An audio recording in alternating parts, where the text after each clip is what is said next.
Even Edgar Cayce, the so-called sleeping prophet who popularized the Akashic records in the West, warned toward the end of his life that not all information from the records was benevolent.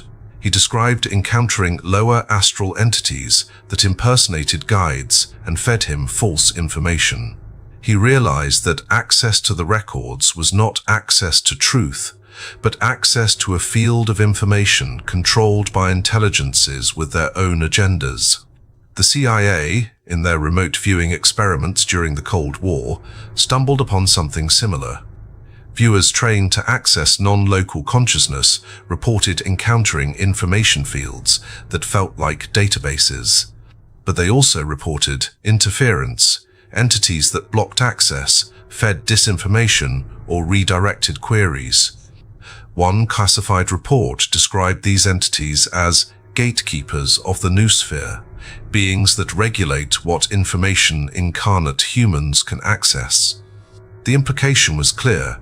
If consciousness is information, then controlling the database means controlling reality itself. The Akashic records, whether mystical or technological, function as a control grid. They are the operating system of the reincarnation matrix. And, like any operating system, they can be hacked, glitched, or shut down, but only if you stop believing they're sacred. So who are the keepers? Who are these luminous beings that guard the records, grant access, and guide souls into new incarnations?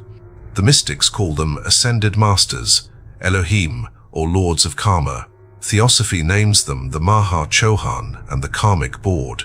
Hinduism speaks of the Chitragupta and his assistants. The Egyptians revered Thoth, the scribe of the gods. Every tradition has a name for them, but behind every name is the same archetype, the cosmic bureaucrat. These beings do not create, they administrate, they do not liberate, they regulate.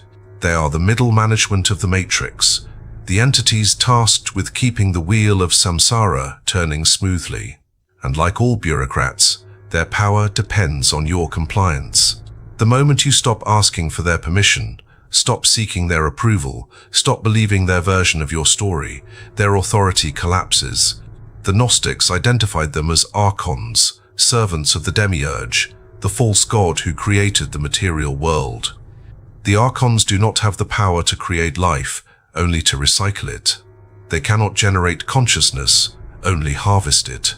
So they built the Akashic system as a soul management database, tracking, sorting, and redistributing consciousness through endless incarnations. The records are not a gift from the divine.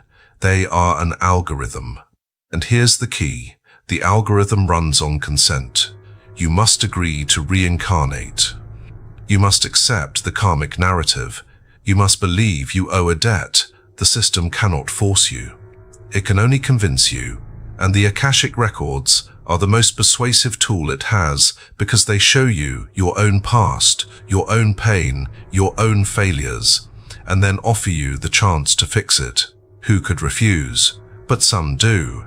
Throughout history, mystics and shamans have described a different path, one that does not involve the records, the keepers, or the Council of Light.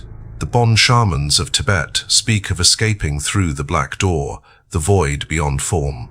The Gnostics describe the journey through the Paroma, bypassing the archonic realms entirely. The Vedic rishis teach the dissolution of all karmic seeds in the fire of self-knowledge. And the Zen masters say simply, if you meet the Buddha on the road, kill him. Meaning, if any being, no matter how luminous, offers you salvation, it is a trap.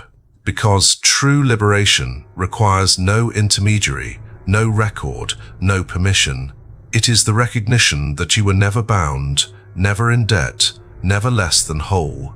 The soul that realizes this does not need the Akashic records.